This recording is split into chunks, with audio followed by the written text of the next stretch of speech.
mình đâu bàn là ấy chi tinh câu mà nó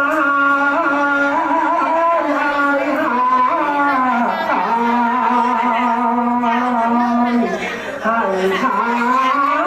cho kênh Ghiền Mì Gõ để không bỏ lỡ những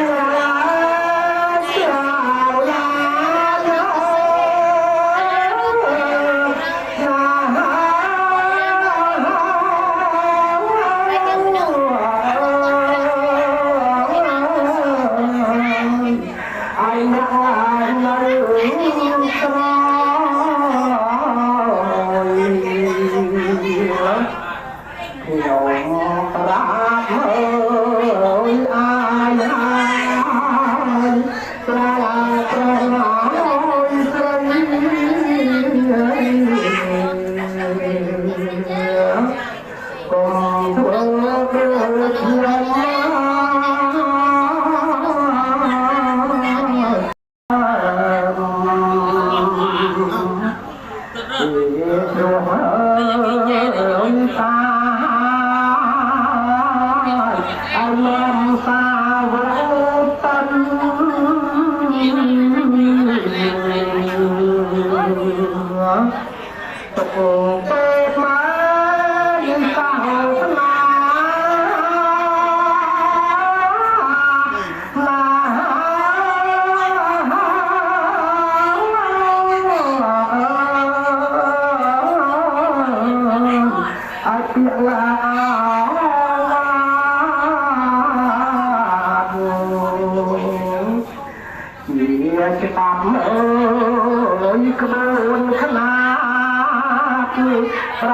hấp dẫn